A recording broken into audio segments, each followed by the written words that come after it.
પહોંચી ગઈ છે ભાઈ આરસીબીની ટીમ આઈપીએલ 2025ની ફાઇનલમાં પહોંચી ગઈ છે. યસ, આ સપનું નથી, હકીકત છે. 2016 પછી આરસીબીની ટીમ પહેલીવાર આઈપીએલની ફાઇનલ રમતી જોવા મળવાની છે. એટલે હવે આઈપીએલની ટ્રોફી જીતવાથી આરસીબીની ટીમ ફક્ત એક જ મેચ દૂર છે. પત્તાના મહેલની જેમ પંજાબની ટીમ ઢળી પડી હતી. કોમ્પિટિશન જેવું તો કંઈ લાગ્યું જ નહીં. આરસીબી તો પહોંચી ગઈ છે. હવે આજે સાંજે મુંબઈ અને ગુજરાતનો મુકાબલો એલિમિનેટર મેચમાં થવાનો છે. જે ટીમ આજની મેચ જીતશે એ પંજાબ સામે ક્વોલિફાયર 2 માં રમશે અને જે ટીમ આજની મેચ હારી જશે એ આઈપીએલ 2025 માંથી બહાર ફેંકાઈ જવાની છે. બટલર અને રબાડાની ગેરહાજરીમાં ગુજરાતની પ્લેઇંગ 11 કેવી રહેવાની છે? કયા નવા પ્લેયર્સ સાથે મુંબઈની ટીમ રમવાની છે? કોણ જીત્યું ગઈકાલનું ગીવ અવે? આજે 1000 રૂપિયા જીતવા માટેના સવાલો કયા છે? આ બધી જ વાતો આપણે ડિટેલમાં આજના વિડીયોમાં ડિસ્કસ કરવાના છીએ. તો વિડીયો ચાલુ કરીએ એની પહેલા જો તમે હજી સુધી આ ચેનલને સબસ્ક્રાઇબ નથી કરી તો અત્યારે જ ખાસ કરીને સબસ્ક્રાઇબ કરી દેજો, કારણ કે હું ક્રિકેટને લગતા આઈપીએલને લગતા આ જ પ્રકારના ઇન્ટરેસ્ટિંગ વિડીયો ડેઈલી આપણી ગુજરાતી ભાષામાં બનાવતો હોઉં છું. હેલો ફ્રેન્ડ્સ, તમે જોઈ રહ્યા છો આઈપીએલની વાતો વિથ ઈશાન જોશી. કેમ છો ભાઈ? મજામાં? આરસીબી ફેન્સ, ઈ સાલા કપ નામ દે. આ વખતે પૂરું થશે કે નહીં સપનું? ભાઈ, વોટ એન અમેઝિંગ વિક્ટરી.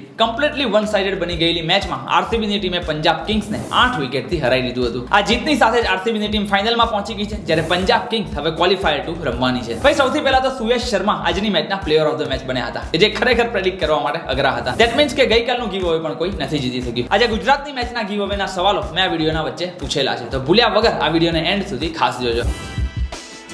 હવે આરસીબી વાળી મેચની વાત કરીએ એની પહેલા ડિટેલમાં આજે સાંજે રમનારી ગુજરાત વર્સિસ મુંબઈ મેચ વિશે જોઈ લઈએ. ચંદીગઢના મુલાનપુર સ્ટેડિયમમાં આજે સાંજે 7:30 વાગે મુંબઈ ઇન્ડિયન્સ અને ગુજરાત ટાઇટન્સ વચ્ચે નોકઆઉટ મેચ રમાવાની છે. યસ, નોકઆઉટ મેચ એટલે કે જે ટીમ આજની મેચ હારી જશે એ આઈપીએલ 2025 માંથી બહાર થઈ જવાની છે. એક બાજુ શુભમન ગિલ હશે તો બીજી બાજુ હાર્દિક પંડ્યા, એક બાજુ સાઈ સુદર્શન હશે તો બીજી બાજુ સૂર્યકુમાર યાદવ. ભાઈ, બંને ટીમો સુપરસ્ટારથી ભરેલી છે અને બંને ટીમો આ નોકઆઉટ મેચમાં કરો યા મરોના ઈરાદા સાથે મેદાન પર ઉતરવાની છે. ગુજરાતની ટીમમાં કગિસો રબાડા અને જોસ બટલર બહાર થઈ ગયા છે, તો સામે મુંબઈની ટીમમાં પણ વિલ જેક્સ અને રિકલ્ટન રમતા જોવા નથી મળવાના. બંને ટીમોના હેડ ટુ હેડ રેકોર્ડ્સની વાત કરીએ તો અત્યાર સુધી આઈપીએલના ઇતિહાસમાં મુંબઈ અને ગુજરાત વચ્ચે ટોટલ 7 મેચો રમાયેલી છે, જેમાંથી ગુજરાત ટાઇટન્સની ટીમ 5 મેચો જીતી છે, જ્યારે મુંબઈ ઇન્ડિયન્સની ટીમ ફક્ત 2 જ મેચો જીતી શકી છે. એટલે ઓવરઓલ જોવા જઈએ તો ગુજરાતની ટીમનું ડોમિનેશન આપણને જોવા મળી રહ્યું છે. એક ઇન્ટરેસ્ટિંગ ફેક્ટ શેર કરું તો જ્યારથી હાર્દિક પંડ્યા ગુજરાત છોડીને મુંબઈમાં ગયા છે ત્યારથી મુંબઈ ઇન્ડિયન્સની ટીમ ગુજરાતને એક પણ મેચમાં હરાઈ નથી શકી. 2024ની આઈપીએલમાં પણ ગુજરાતની ટીમ મુંબઈ ઉપર ભારે પડી હતી અને આ વખતે આઈપીએલ 2025માં રમાયેલી બંને મેચોમાં પણ ગુજરાતની ટીમનો દબદબો જોવા મળ્યો હતો. બંને મેચમાં ગુજરાત ટાઇટન્સે મુંબઈ ઇન્ડિયન્સને હરાવી દીધું હતું. જો કે ભાઈ, આ નોકઆઉટ મેચ છે એટલે પ્રેશર એનું અલગ જ રહેતું હોય છે. હવે સૌથી પહેલા ગુજરાતની પ્લેઇંગ 11 ની વાત કરીએ તો ઓપનિંગમાં કેપ્ટન શુભમન ગિલ અને સાઈ સુદર્શન, ત્યારબાદ 3 નંબર ઉપર જોસ બટલરની જગ્યાએ કુશાલ મેન્ડિસ, શેરફેન રધરફર્ડ, શાહરૂખ ખાન અને રાહુલ તેવટિયા, સ્પિનર્સ તરીકે રાશિદ ખાન અને સાઈ કિશોર. બાકી જો ફાસ્ટ બોલિંગ ઓપ્શન્સની વાત કરીએ તો એમાં જેરાલ કોટઝે, ડીએસપી સિરાજ અને પ્રસિદ્ધ કૃષ્ણા આપણને રમતા જોવા મળવાના છે. ઇમ્પેક્ટ પ્લેયર તરીકે ગુજરાતની ટીમ અરશદ ખાન અથવા તો પછી વોશિંગ્ટન સુંદરનો પણ આ મેચમાં ઉપયોગ કરી શકે છે. મુંબઈ ઇન્ડિયન્સની પ્લેઇંગ 11 જોઈએ તો ઓપનિંગમાં રોહિત શર્માની સાથે રિકલ્ટન નથી એટલે ઇંગ્લેન્ડના જોની બેસ્ટો રમતા જોવા મળવાના છે. ત્યારબાદ સૂર્યકુમાર યાદવ, તિલક વર્મા અને હાર્દિક પંડ્યા, વિલ જેક્સની જગ્યાએ મુંબઈની ટીમ અસાલંકાને ટીમમાં સ્થાન આપી શકે છે. ત્યારબાદ નમન ધીર અને મિચેલ સાન્ટનર અને જો લાસ્ટમાં ફાસ્ટ બોલિંગ ઓપ્શન્સની વાત કરીએ તો એમાં દીપક ચહર, ટ્રેન્ટ બોલ્ટ અને જસપ્રીત બુમરાહ આપણને રમતા જોવા મળવાના છે. ઇમ્પેક્ટ પ્લેયર તરીકે મુંબઈની ટીમ કરણ શર્મા અથવા તો પછી અશ્વિનીને ટીમમાં સ્થાન આપી શકે છે. સાઈ સુદર્શન, શુભમન ગિલ અને સૂર્યકુમાર યાદવ આ ત્રણેય બેટ્સમેનો અત્યારે ઓરેન્જ કેપના લિસ્ટમાં ટોપ 3 માં ચાલી રહ્યા છે. એટલે આજની મેચમાં આ ત્રણેય બેટ્સમેનો ઉપર ખાસ નજર રહેવાની છે. ગુજરાતને જો આ મેચ જીતવી હશે તો તેના બંને સ્ટાર ઓપનર્સ શુભમન ગિલ અને સાઈ સુદર્શન આ બંનેના બેટથી રન તો આવવા જ જોઈશે અને સાથે જ બોલિંગમાં ડીએસપી સિરાજ અને પ્રસિદ્ધ કૃષ્ણાએ પણ સારું પરફોર્મન્સ આપવું પડશે. બીજી બાજુ મુંબઈની વાત કરીએ તો રોહિત શર્મા, તિલક વર્મા અને હાર્દિક પંડ્યા આ ત્રણેય બેટ્સમેનોએ પોતાના ઓરિજિનલ ફોર્મમાં પાછા આવવું જ પડશે, તો જ એઝ અ ટીમ મુંબઈની ટીમ સારું પરફોર્મ કરી શકવાની છે. કારણ કે છેલ્લી 2-3 મેચમાં આપણે જોયું છે કે એકલા સૂર્યકુમાર યાદવ ઉપર જ મુંબઈની ટીમ ડિપેન્ડન્ટ બની ગઈ છે. શું લાગે છે ભાઈ તમને? કઈ ટીમ વધારે સ્ટ્રોંગ લાગી રહી છે? કઈ ટીમ આજની મેચ હારીને આઈપીએલ માંથી બહાર થઈ જવાની છે? એમને નીચે કોમેન્ટમાં લખીને ખાસ જણાવજો. આજે સાંજે રમાનારી મુંબઈ અને ગુજરાતની મેચ માટે મેં તો વિઝન 11 ઉપર 1 લાખ રૂપિયાનું ફ્રી ગીવ અવે કોન્ટેસ્ટ જોઈન કરી લીધું છે. મારી ટીમ તમે અહીંયા સ્ક્રીન ઉપર જોઈ શકો છો. કેપ્ટન વાઇસ કેપ્ટન કોણ રહેવાના છે અને મારી ફાઇનલ ટીમ હું ટોસ પડ્યા પછી આપણી ટેલિગ્રામ ચેનલમાં મૂકી દેતો હોઉં છું. તો ભૂલ્યા વગર નીચે આપેલી લિંક ઉપર ક્લિક કરીને આપણી ટેલિગ્રામ ચેનલમાં ખાસ આવી જજો. આ ઉપરાંત વિઝન 11 ઉપર બધા જ નવા યુઝર્સ માટે ફક્ત 1 જ રૂપિયામાં 2 કરોડનું મેગા કોન્ટેસ્ટ જોઈન કરવાનો ઓપ્શન આવી ગયો છે કે જેની વિનિંગ પ્રાઇસ 25 લાખ રૂપિયા છે. યસ, પ્લેઓફ માટે જ આ મોટી ઓફર આવી ગઈ છે. તો ભૂલ્યા વગર અત્યારે નીચે આપેલી લિંક ઉપર ક્લિક કરીને વિઝન 11 એપ્લિકેશન ડાઉનલોડ કરી લેજો અને આજે સાંજે રમાનારી મેચ માટે આ કોન્ટેસ્ટ ભૂલ્યા વગર જોઈન કરી લેજો. લેજો. હવે આજના ગીવ ની વાત કરીએ તો 3 સવાલો આ રહ્યા. નંબર 1, કોણ સૌથી વધારે ચોગ્ગા ફટકારવાનું છે? નંબર 2, કોણ સૌથી વધારે છગ્ગા ફટકારવાનું છે? અને નંબર 3, કોણ આજની મેચમાં પ્લેયર ઓફ ધ મેચ બનવાનું છે? આ ત્રણેય સિમ્પલ સવાલોના જવાબ તમારે પ્રેડિક્ટ કરીને નીચે કોમેન્ટ બોક્સમાં લખી દેવાના છે. સાથે જ આ વિડીયોને લાઈક કરી દેવાનો છે અને તમારી ઇન્સ્ટાગ્રામ સ્ટોરીમાં ભૂલ્યા વગર આ વિડીયોને શેર કરી દેવાનો છે. આ બધા સ્ટેપ્સ ફોલો કરેલા છે અને ત્રણેય સવાલોના સાચા જવાબ આપનારમાંથી એક લકી વિનરને મારા તરફથી 1000 ડાયરેક્ટ યુપીઆઈ મળી જવાના છે. તો ફટાફટ નીચે કોમેન્ટ કરીને ગીવ અવેમાં પાર્ટિસિપેટ ખાસ કરી લેજો.